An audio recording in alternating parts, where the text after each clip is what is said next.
muchos años. Bienvenido a nuestro programa A las 9 con usted. Amigos nuestros, bienvenidos a su programa A las 9 con usted. Qué bueno que estén con nosotros hoy, martes 23 de febrero. Gracias, muchachos, todos los del equipo que están apoyando el programa. Muchas gracias. Hoy corresponde al padre Tomás de Híjar. Como lo hacemos una vez al mes, Tomás de Híjar llega al programa para hablarnos desde el punto de vista histórico y hemos tratado de organizar a lo largo del año la historia de los papas que ha habido, ya sabemos, de todos los colores, de todas las vertientes, extraordinarios y también terribles papas. La historia de los papas no deja de ser sumamente interesante. Y bueno, hoy ya está con nosotros Tomás de Híjar, a quien agradecemos su tiempo, hace un ratito en su agenda, hace un espacio en su agenda para acompañarnos y lo valoramos enormemente. Tomás, bienvenido. Yolanda, buenos días y buenos días a la amable audiencia de C7 y también los que nos siguen por la radio. En efecto, hablar del pontificado romano es una historia de altibajos que se ha ido redactando a lo largo de 2000 años.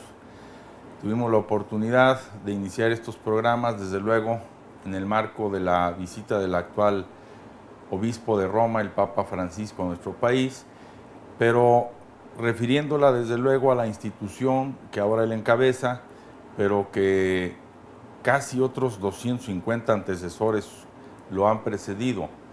Y bueno, pues desde luego que comenzamos hablando del perfil que pudo tener el primer obispo de Roma, Pedro, y del contexto que circunscribió esa sede cristiana en sus orígenes, muy nebulosos, de los que no tenemos documentos coetáneos, referencias más bien aisladas. Sí. Imposible que hubiera en ese tiempo archivos, secretarios, amanuenses, personas que tuvieran el cuidado de registrar, pasar a letras de molde textos que ahora valoraríamos mucho. Le atribuimos a Pedro algunas cartas del Nuevo Testamento, pero también son atribuciones. Y ciertamente la arqueología nos ha servido en el siglo pasado, a mediados del siglo pasado, para descubrir vestigios arqueológicos coetáneos al apóstol Pedro en Roma y algunos elementos que nos permiten afirmar que ciertamente la tumba de Pedro está debajo del altar llamado de la cátedra en la Basílica Vaticana. ¿Se encontraron sus restos, Tomás, o solamente se presume? Es que se encontraron muchos restos.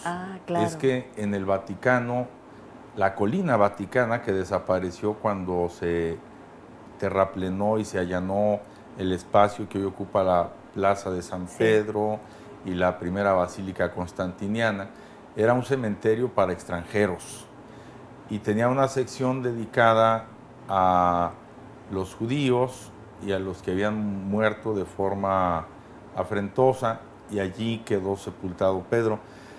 Hay una epístola de un gallo que escribe en el siglo II acerca de la edícula, un monumento funerario que habría estado construido sobre la tumba de Pedro. Y sí, lo más probable es que no se perdiera de vista el sitio en el que fue sepultado y que aun cuando fuera con elementos muy modestos, se señalara el lugar de su sepultura. Pero habrá que esperar hasta Constantino para que se erija la monumental basílica que durante más de 1000 años va a ser como la meca de peregrinación de muchas personas. Pero no conocíamos, arqueológicamente hablando, la tumba de Pedro. Y bueno, esas excavaciones arqueológicas de 1950, dispuestas por el Papa Pío XII, sí dieron con el cementerio del siglo I, dieron con los vestigios de esa edícula del siglo II, con algunos grafitis del siglo I con la leyenda "Aquí está Pedro", dieron con unos restos humanos, unos pocos fragmentos de restos humanos envueltos en unos textiles muy preciosos. Y bueno, están estos colocados en un arca que se venera como el arca donde están los despojos mortales del apóstol Pedro. De lo que no podemos dudar, reitero, es de haber localizado el sepulcro de Pedro en el siglo I. Pero como aquello fue un cementerio y como habría miles de personas allí Sí, sepultadas, claro. sería muy temerario decir estos son los restos de Pedro. Y finalmente, bueno, ese lugar está ahí y no es tan relevante, bueno, entrar en fetichismos de esa naturaleza, ¿no? Por supuesto, además de que en Roma se conservan otros Sí. lugares relacionados también con la prisión de Pedro, donde vivía Pedro, donde estuvo a punto de dejar Roma, la Basílica del El Quo famoso Vadis. Quo Vadis. Entonces, digamos que una tradición que nunca nadie ha cortado, sí señala con claridad que en ese lugar vivió Pedro y que habría perdido la vida hacia el año 64 en tiempos de las persecuciones. Porque este es un dato que conviene acometamos en esta segunda edición de esta serie relacionada con los papas. Los primeros 3 siglos de la vida de la Iglesia estarán salpicados por las persecuciones. Y algo muy curioso para nosotros, ser obispo de Roma en esos años, pues era casi como sacarse la rifa del tigre. Se tiene la relación de que todos los papas de esos 3 primeros siglos de la historia de la Iglesia murieron martirizados. ¿No existía entonces esa fuerza, ese poder que tenían los papas para enfrentar cualquier cosa a nivel mundano, digámoslo así? No solo no existía, sino que el obispo de Roma era un cristiano perseguido más Ya. y entonces su vida estaba en riesgo grande.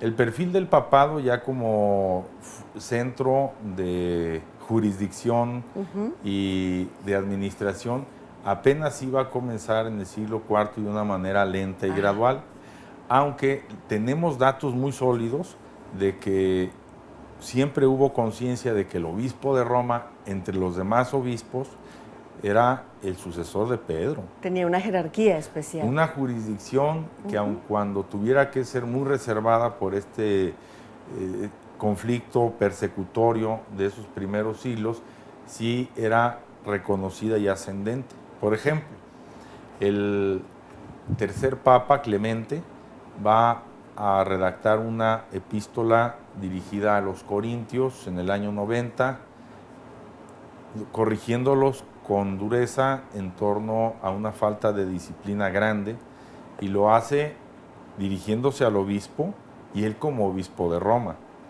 También tenemos el testimonio en el año 110 de San Ireneo, y también tenemos el testimonio de San Ignacio de Antioquía, también a mediados del siglo II, donde se refiere al obispo de Roma como el principio de la unidad entre las demás iglesias.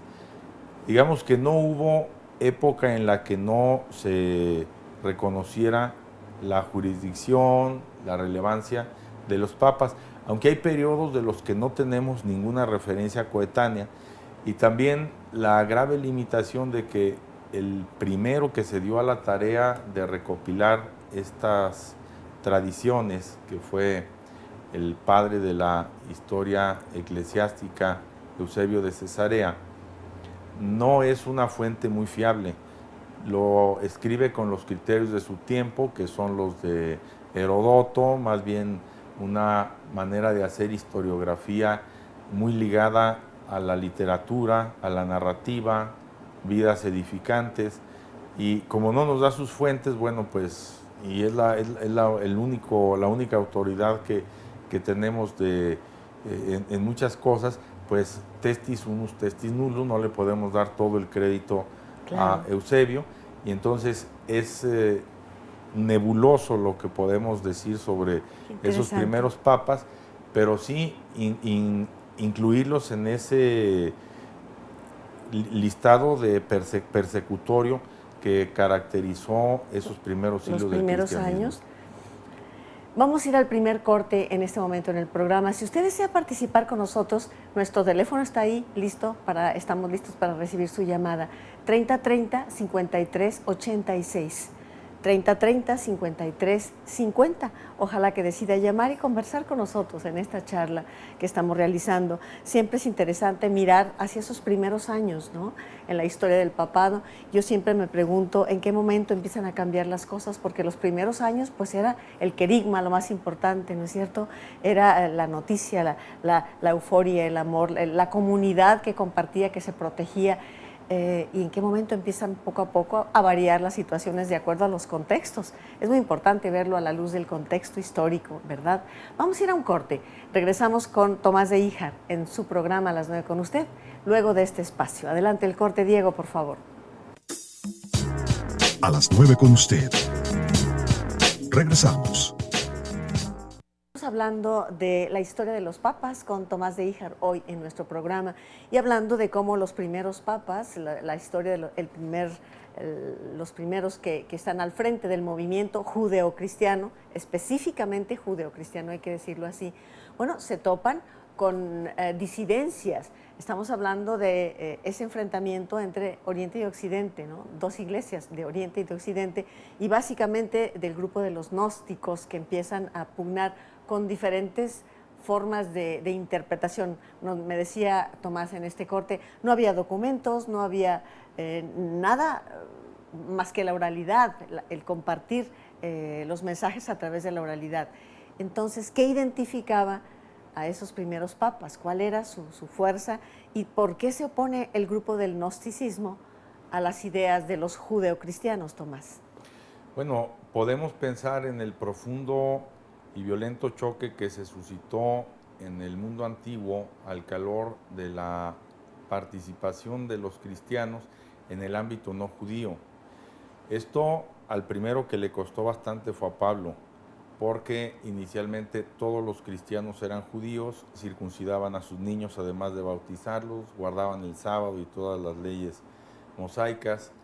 Sin embargo, cuando en estos primeros años algunos cristianos, más bien algunos provenientes del paganismo no judíos se quieren hacer cristianos, hay la polémica de si deben ser antes judíos para luego poder ser bautizados.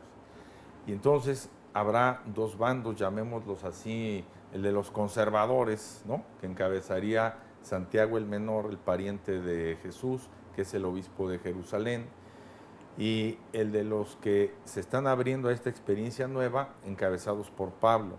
Sí. Ahora, curiosamente, Pedro va a asumir una actitud ambigua que Pablo le va a reprochar con cierta fuerza, con cierta energía, porque cuando está con los judeocristianos se abstiene de comer los manjares que prohíbe la ley, y cuando está con los cristianos procedentes del paganismo come de todo. Pues no es aquello de a donde fueres, haz lo que vieres. Bueno, nada más que Claro. digamos, desde la jurisdicción que se le reconoce a Pedro de su ascendencia, aquella actitud ambigua se la reprocha Pablo, y ahí comienza pues una decisión que tendrá a la vuelta de no muchos años, sobre todo después de la caída de Jerusalén en el año 71, como consecuencia que la sinagoga excomulgue a los judíos que también eran cristianos. Ya entramos en el campo de la forma.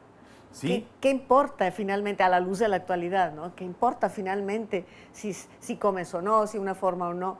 Pero en ese contexto, pues eran de las pocas formalidades que daban cohesión al movimiento. ¿Estamos?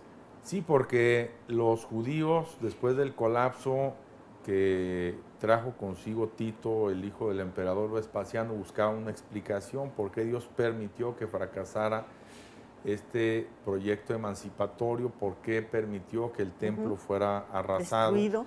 Y todavía estando los últimos defensores en Masada, hay una reunión en Tiberias de especialistas en judíos de las Escrituras, llegan a la conclusión de que el pecado grave es haber tolerado a los judeocristianos, y entonces prohíben que en lo sucesivo el que sea judío también sea cristiano.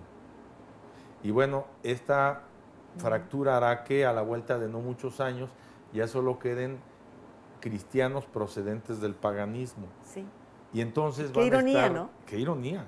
Y entonces van a estar muy vivas las disputas en torno al dualismo tan característico de la filosofía y de la religión oriental, Sí, con el monoteísmo judío y por tanto también con el monoteísmo teológico de los cristianos. Y en este tiempo donde, como tú bien lo señalas, no existen ni libros sagrados cristianos, no ni hay documentos, doctrina, ¿no? ni propiamente teología, solo hay tradición. Ahora a nosotros nos es muy cómodo eh, tomar una Biblia y decir, bueno, aquí está compilado todo lo que Dios quiso revelar al hombre. Pero si hubiéramos vivido en el siglo I Claro. y a principios del siglo II, o aún a principios del siglo III, no existían esas colecciones que ahora llamamos Antiguo Testamento y Nuevo Testamento. Por supuesto que no. Y la única forma de transmitir la fe cristiana era de viva voz y a través de las iglesias locales que iban conformando una tradición en torno a la enseñanza de los apóstoles. Tal vez esa iglesia de los tiempos apostólicos, la del siglo I, es lo que tiene como común denominador la presencia de alguno de los 12 apóstoles como su Sí. fundador directo o alguien que tuvo que ver a través de uno de sus discípulos para que se creara esa comunidad.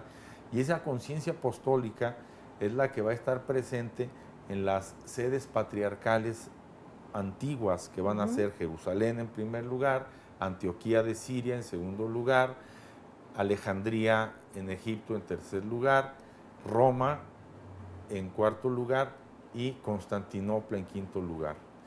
Ahora, estas sedes que pretenden ser fundadas por Pedro todas, porque Pedro habría sido el primer obispo de Jerusalén, Pedro habría fundado la iglesia en Antioquía, habría hecho otro tanto en Alejandría a través de Marcos, él habría presidido la iglesia en Roma y habría muerto en ella.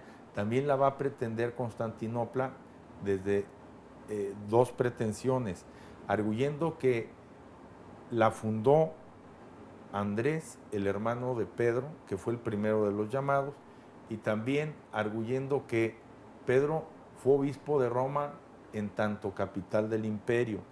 Cuando la capital, en tiempos de Constantino el Grande, pasa de Roma a Bizancio, pues entonces Claro. también el sumo pontificado se va junto con el emperador. Esa va a ser una discusión que terminará enfrentando Y a escindiendo. Constantinopla y a Roma Sí. en dos cabezas hasta que venga la excomunión esta del año 1054. O sea, la iglesia bizantina, vamos, se separa. Claro. Pues, ¿qué le parece a usted? Es interesantísimo mirar a la historia. Claro, tenemos que hacerlo desde nuestra actualidad cuando ya hay documentos, ya existen investigaciones profundas al respecto, pero en ese momento uno se pregunta si el mensaje, si la intención, si la doctrina era el amor y demás. Esos yo entendería como juegos de poder, Tomás. Tal vez es muy simplista mi visión, pero desde Santiago y desde Pablo empiezan a enfrentarse y yo siento juegos de poder. ¿Tú qué dirías? Tal vez estoy equivocada, pero Bueno, es que lo que podemos ver en esto es ¿qué tienen que ver estos juegos de poder con el verdadero asunto? Mira, Yolanda, el poder podemos entenderlo de dos formas. A ver. Como capacidad de hacer algo, yo puedo leer, yo puedo escribir, yo puedo caminar, ¿Sí? yo puedo tomar esta decisión. Y el poder como autoridad ejercida con autoritarismo. Entonces, no podemos prescindir del poder, ¿no? Como capacidad No, para cada hacer ser algo. humano lo tenemos. Y en un tejido familiar y social es necesario que esa capacidad de hacer algo como cuerpo se vaya definiendo. Y esa definición nos impele a organizarnos. La organización supone quien Jerarquía. coordine, quien asesore, quien guíe y un estatuto mínimo para Sí. ponernos de acuerdo. Ahora bien, esto en la iglesia de los primeros tiempos se fue viviendo a la par de esa cruda persecución a la que ya me he referido, que comienza con Nerón en el año 64, bajo un ardid de lo más ramplón, culpando a los cristianos de Roma del incendio del que él habría sido el responsable. En esa persecución de Nerón, que va a durar 3 años, del 64 al 67, habría muerto Pedro y también Pablo. Y bueno, pues allí comenzará una serie de disposiciones jurídicas por parte de los emperadores romanos en contra del cristianismo, que va a caminar a la par de del disenso interno que vayan viviendo los cristianos en el marco de la inserción del gnosticismo dentro de sus huestes. Entonces vamos a estar ante dos situaciones de enfrentamiento que yo los llamaría de criba, porque va a ser la forja en la que el cristianismo se decante, y será siempre en un marco de controversia y de fricción, donde, como tú bien lo señalas, pues lo prístino del mensaje, lo más limpio, lo más elemental, a veces se pierde. Sin embargo, no será tanto una pérdida como una prueba de fuego para entrar en el contexto de una civilización que, gracias a Grecia primero y luego a Roma, había alcanzado ya su máximo desarrollo. A mí me gustaría detenerme un poco aquí en estos primeros años, cuando hay una pugna con el gnosticismo, porque, bueno, después del corte continuamos con este tema, me están indicando, pero me gustaría decir que para el gnosticismo, bueno, existe una serie de aspectos misteriosos, llamémoslo de alguna manera, y la mujer es depositaria de sabiduría también. Aquí, ¿qué papel va a jugar Magdalena? ¿Qué pasaba en estos primeros años con la figura de la Magdalena y también de María, ¿no? Porque, bueno, me parece que para el gnosticismo tienen un sitio especial. ¿Qué nos dirías, Tomás? Después del corte, vamos a ir al corte y regresamos con ustedes. ¿Cómo se fue gestando el movimiento y la historia de los papas? Una vez al mes con Tomás de Híjar aquí en su programa. A las 9 con usted. Regresamos. Amigos nuestros, gracias por todas sus llamadas, qué interesantes. Pero antes, para que no se nos escape esa pregunta, yo le preguntaba a Tomás de Híjar, ¿qué pasó en ese momento? Estamos en el surgimiento, ¿no? Los primeros papas, estamos, bueno, siglo I. ¿Qué pasó con Magdalena? Porque es importante ver cómo afortunadamente la Iglesia ha reivindicado a Magdalena, pero fue muy mal tratada, es un personaje que fue muy mal tratado en todas las historias y en documentos y demás, no así en el marco del gnosticismo, donde era depositaria de sabiduría. ¿Qué me dices de esto, Tomás, por favor? Y María también, ¿qué pasó con María? Bueno, más bien yo ampliaría el ámbito de la pregunta. Yo diría el cristianismo de la primera generación de la época apostólica y la mujer. Sí. Bueno, si nos atenemos al testimonio de los evangelios, Jesús va a hacer una ruptura muy grande respecto al judaísmo tradicional en su trato con la mujer, y vamos a encontrar figuras que son paradigmáticas tanto en los hechos, tal y como se les presenta, como en el fondo y en el contenido de la conducta y de la actitud, ¿no? Bastaría con que pensáramos en Jesús y la samaritana, por ejemplo, o Jesús y la hemorroísa, o Jesús y su encuentro con la pecadora en la casa de Simón, o el caso de la adúltera, en fin. Digamos que hay una relación de causa y efecto en el cristianismo tal y como lo conocemos a través de los evangelios y el de la época de los apóstoles.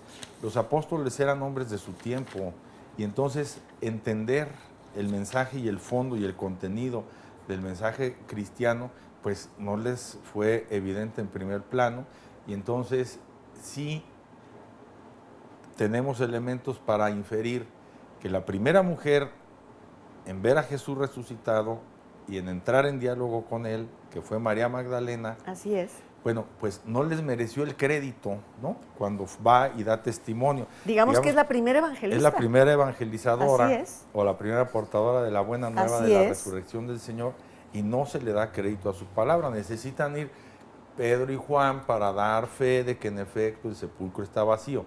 Y bueno, allí se habla en ese momento del testimonio de Magdalena como y de la resurrección, se incluye la frase esta, de la que habían salido 7 demonios. Y esa frase en absoluto es ociosa, sino que nos habla de una incipiente desconfianza, liderazgo que sin duda tuvieron aquellas mujeres, grupo nutrido de las cuales nos habla el Evangelio de San Lucas cuando menciona a las seguidoras de Jesús, sí, y da los nombres, habla de Susana, y habla de Magdalena, y habla de María, la esposa del administrador de Herodes, así. Bueno, entonces sí hay una ruptura grande entre el cristianismo y el judaísmo tradicional en lo que al rol de la mujer respecta. Y no solo eso, sino que a la vuelta de los años, la presencia de la mujer se irá potenciando, ya no solo en María de Nazaret, cuya figura se reivindicará de manera gradual, sino de la Iglesia entendida como la esposa de Cristo. Si recuerdas en el Apocalipsis, que es un texto escrito en lenguaje cifrado, dirigido para cristianos que están soportando la persecución de parte de Roma, aparece la mujer vestida del sol, con la luna bajo sus pies y a punto de dar a luz. Esa mujer que luego los glosadores presentaron como la tota pulcra, antecedente de la Inmaculada Concepción de María desde el punto de vista iconográfico, es en realidad la Iglesia a punto de dar a luz a la humanidad nueva en ese marco de persecución, donde la serpiente de 7 cabezas, que es el Imperio Romano con sus 7 provincias, pues se va a engullir a ese bebé en ese marco de acoso jurídico sistemático. Pero volviendo a la pregunta, sí, yo diría que el rol de la mujer desde el punto de vista de Jesús en los evangelios es protagónico, de marcada desconfianza en el ámbito de los primeros cristianos, sí. ¿No? Pablo va a pedirle a la mujer que guarde silencio en las asambleas, sí, por ejemplo. Bueno, pero hay que contextualizarlos, ¿no? ¿Y qué pasó con Magdalena? Bueno, pues de Magdalena la tradición conserva su paso temporal en las Galias, donde habría ido acompañando a sus hermanos Lázaro y Marta, y donde habría muerto en ese marco de persecución en el que hemos hablado. De Magdalena hay 2 sitios de Francia que se disputan su sepulcro, y hasta ahí tenemos pues las huellas de esta mujer. De hecho, como una nota relevante, hay que señalar que visitar la tumba de Magdalena en la Edad Media era tanto como visitar la tumba de Pedro en Roma, el Santo Sepulcro en Jerusalén, o la tumba de Santiago en Compostela. Así es, así es. Bueno, pues ahí está. Estamos hablando de las primeras comunidades cristianas y estamos hablando también de la historia del papado. Mencionaríamos los primeros 33 papas, me decías, Tomás, que tenías un estudio de estos 33 papas. Los primeros 33 papas fueron mártires, perdieron la ¿Todos? vida en el marco de la persecución que el Imperio Romano en 10 momentos distintos desató en contra. Y yo quisiera que mencionáramos este aspecto de las persecuciones, porque si algo distinguió al Imperio Romano entre otras organizaciones coetáneas de estados bien consolidados, fue su gran tolerancia hacia todas las religiones. Los romanos eran profundamente respetuosos de las religiones de sus súbditos, pero se mostraron intolerantes con los cristianos porque desde el principio los tildaron como ateos y como anarquistas. Y esto era de lo más curioso, sobre todo cuando se tocaban aspectos muy puntuales para el profundo nacionalismo romano, o mejor dicho, para la estrategia que se había ido desarrollando por parte del Senado de darle cohesión a las distintas provincias, puesto que hay tantas gentes que al menos tengamos un hilo conductor, un común denominador, y ese era pues el culto al emperador y a los dioses tutelares del Estado y al Estado mismo. Y era algo muy sencillo, simplemente reconocer que el emperador, el divino emperador, pues era también el representante de la divinidad, el pontífex. De hecho, los primeros emperadores que ya no van a perseguir al cristianismo van a seguirse presentando como Pontifex Maximus. Ya. Constantino el Grande, su hijo Constantino II, no se diga, como protectores de la religión, porque era uno de sus atributos.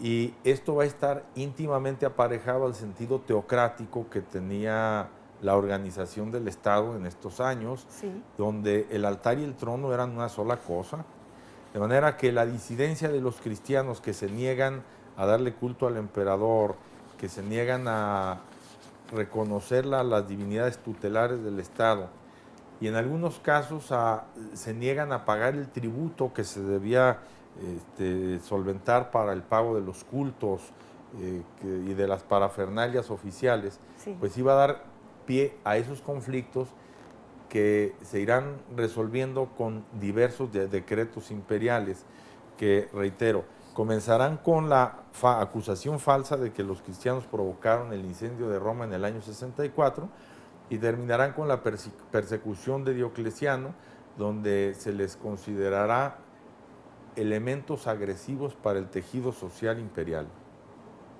Y bueno, pues en estas persecuciones, a los primeros a los que se les van es a los obispos.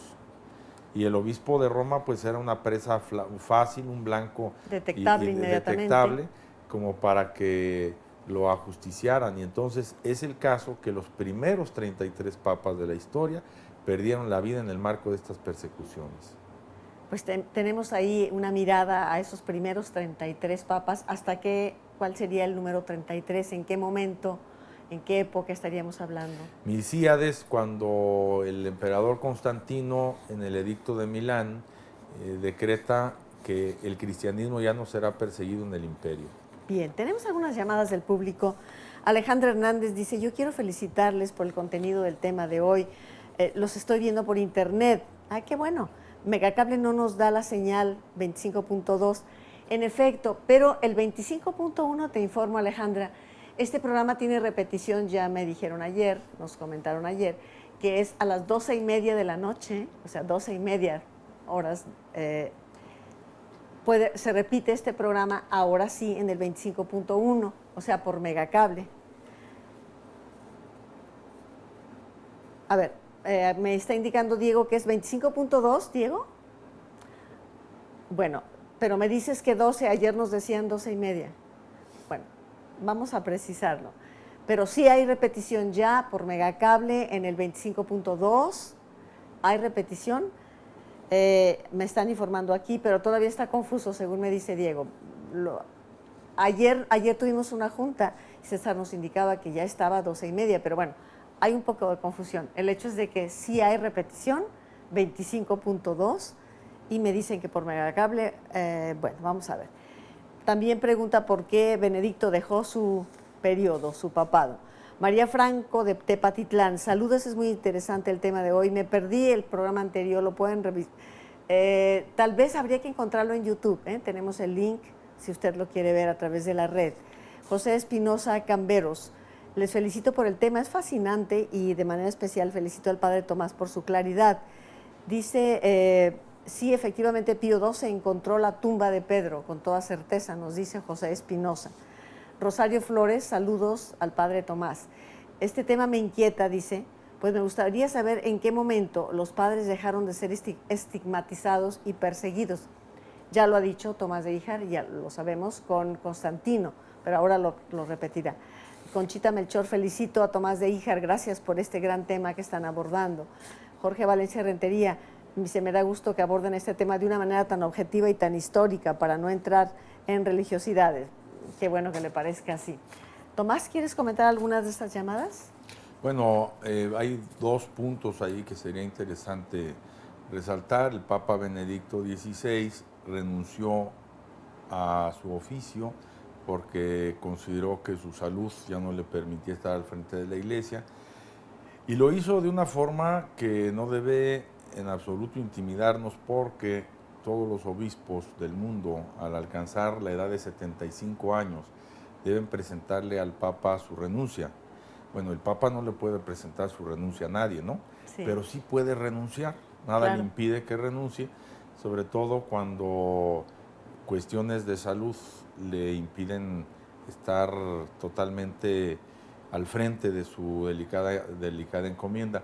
No es el primer papa de la historia que renuncia, Claro. hay otros 3 antecedentes, entre ellos el de San Celestino V, y bueno, esa fue una decisión personalísima y ya lo hemos explicado.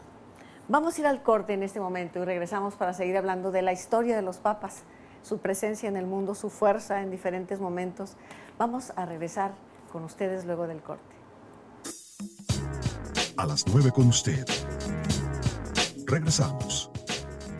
Mucho gusto que este programa ha suscitado tanto interés y he leído yo varias de las llamadas, pero Tania Figueroa, parte del equipo, y le agradezco que esté con nosotros. Ella directamente dará lectura a las siguientes llamadas que ha tomado. Adelante, Tania, buenos días. Hola, buenos días. Bueno, pues nos habla Marcela García felicitando al programa y al Padre Tomás. También nos habla José Castro, que felicita al equipo y al Padre en especial. Aida Flores, que nos pregunta qué tanta libertad real tiene un papa para introducir cambios en la iglesia.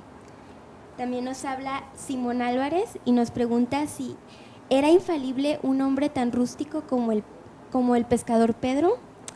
También Karen Martínez nos habla y nos pregunta, Pedro y Pablo estuvieron en pugna, ¿se podría hablar de 2 corrientes diferentes? José Espinosa nos dice que más que un género cifrado, el Apocalipsis era un libro de su época. Y Ilse Hoffman, que nos dice que está muy interesante el programa, que le gusta mucho y que si nos podría hablar de los cátaros. ¿Es Esas todo? son Gracias, las que Tania. tenemos ¿Cómo ahorita. sentiste al público, tú que estás Pues, recibiendo las llamadas? Está ¿no? muy emocionado, está participando mucho, deja muchísimos comentarios acerca de que le está gustando mucho el programa, están encantados con el padre, con la manera de explicar y pues... Muchas gracias, Tania.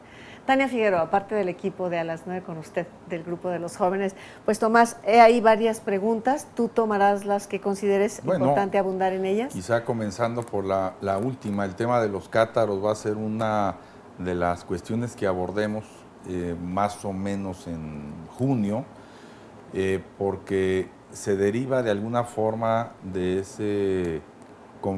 esa confrontación que hubo con el gnosticismo, que luego se va a hacer maniqueísmo y luego se va a hacer arrianismo, y que bueno, ya en una forma tardía se va a manifestar en la cristiandad medieval con esa polémica de cátaros o albigenses, que escinde pues esa unidad en la que se centró tanto el cristianismo desde sus raíces judías con el dualismo oriental.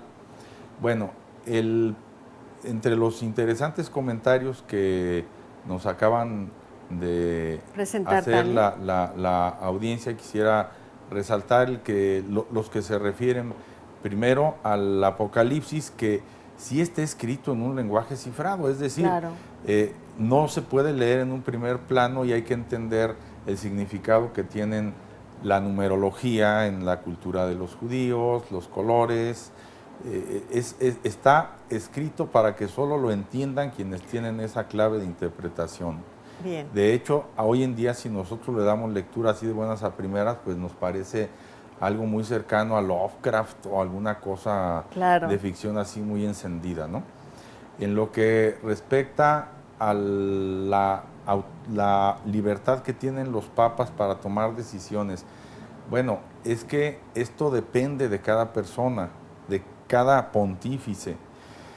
Humberto Eco, recién fallecido, del que se va a presentar en esta semana su libro póstumo, Ten cuidado, Padre Satanás, así es una cita que toma del libro séptimo del infierno, de la Divina Comedia de Dante, a propósito de la sociedad líquida, y que es una exclamación satánica de Plutón a su amo, y desde luego una ironía a propósito del rampante capitalismo que está engullendo a la humanidad.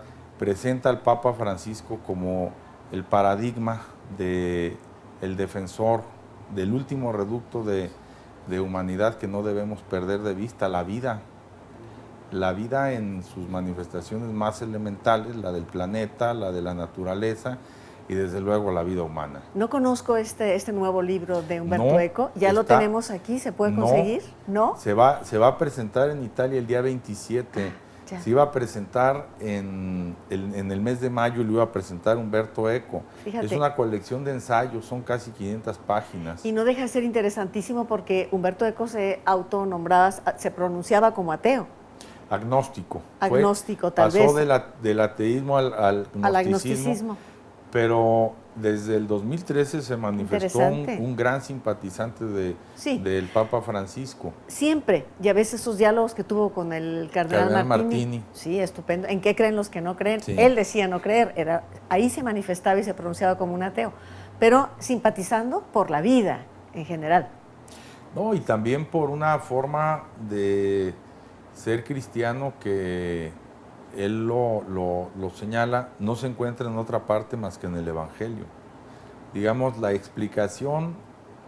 única explicación posible al fenómeno de la guerra. Toda política, tarde que temprano, termina justificando la guerra. Y la única explicación posible para desechar la guerra como herramienta, pues es el Evangelio. Es el amor. El perdón, el amor perdón y y el la perdón. misericordia, llevado al extremo incluso de amar a los enemigos. Llega por aquí, a mí me llamó la atención de las preguntas que leyó Tania, no sé qué opines. Esta que habla de la infalibilidad, habría que preguntarnos en qué momento entra la infalibilidad del Papa, cuando es un ser humano, y hablando de la rusticidad de Pedro, que está palpable, ¿en qué momento, y si esto es un dogma? Creo que daría para mucho hablar de ello.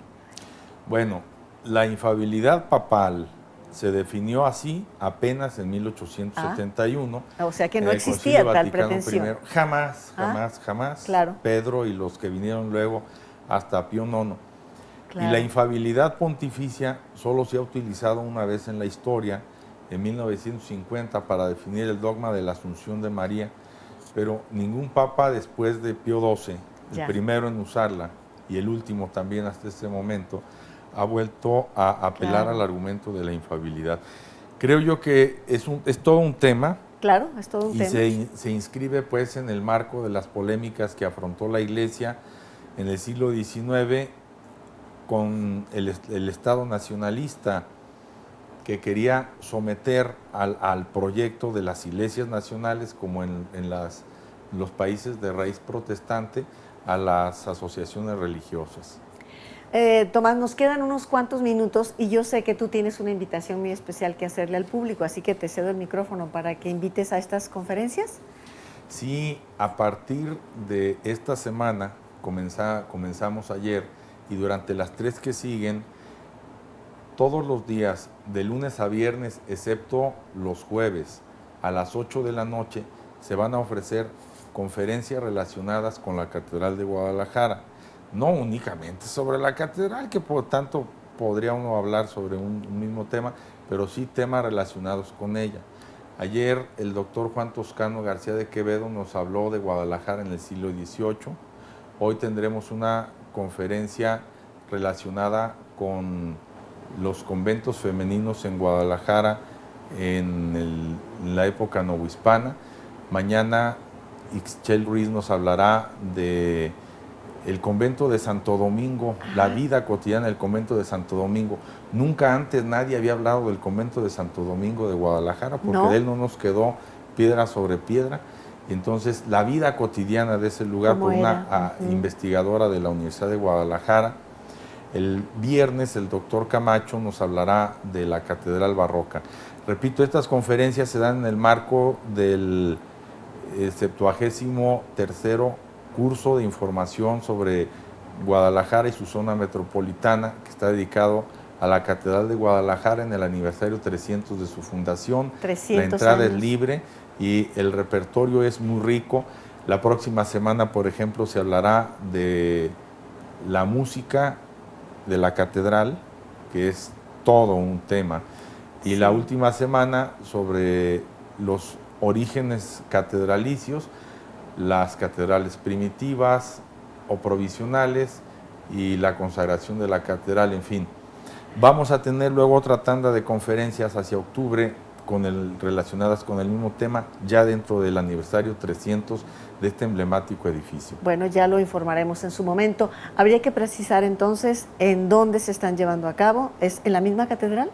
No, es en la Presidencia Municipal de Guadalajara, en la sala de Cabildos, es Avenida Alcalde y Avenida Hidalgo. Sí. La entrada es libre, 8 de la noche, de lunes a viernes, excepto los jueves. Qué maravilla estos cursos de información sobre nuestra ciudad que fundara el maestro Mata, Ramón Mata, hace tantos años ya, y que continúan, y creo que la mejor manera, febrero estamos celebrando la fundación de Guadalajara, la mejor manera de amar la ciudad es conocerla, conocer sus diferentes aspectos, y más si tenemos la oportunidad de hacerlo con brillantes exponentes, expositores de la historia de Guadalajara y de sus características. Es una delicia realmente.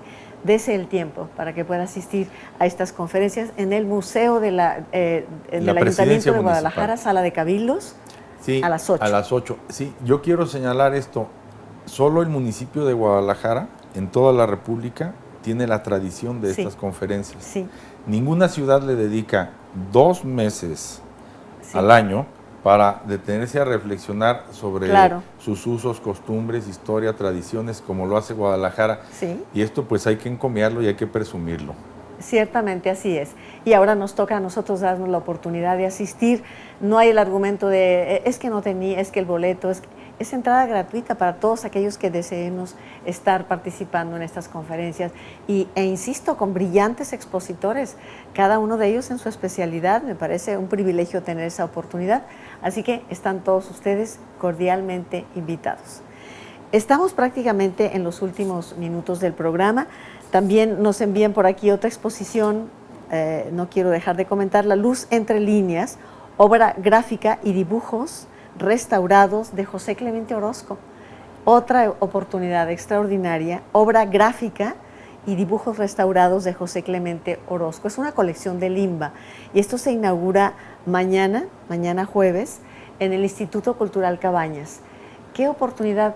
Yo he comentado en muchas ocasiones el hecho de que en la Ciudad de México hay este tipo de exposiciones y la fila para verlas el día que usted llegue es enorme, da vueltas y vueltas, desde el ama de casa, el taxista, y sin embargo aquí muchas veces dejamos ir las oportunidades de disfrutar de este tipo de exposiciones.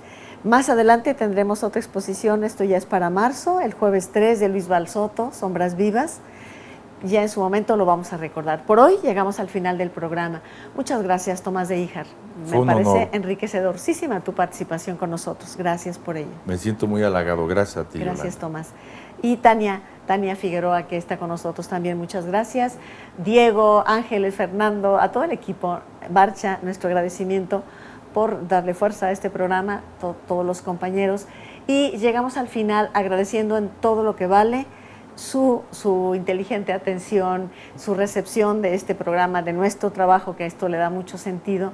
Y le invitamos a que nos acompañe mañana. Mañana continuaremos también con un tema especial a lo largo de este año con motivo del 400 aniversario de la muerte de Cervantes. Mañana estaremos con este tema y Graciela Figueroa con nosotros. Por hoy esto es todo. Muchas gracias y hasta mañana a las 9 con usted. Por tu compañía hoy en nuestro programa A las 9 con usted. Gracias.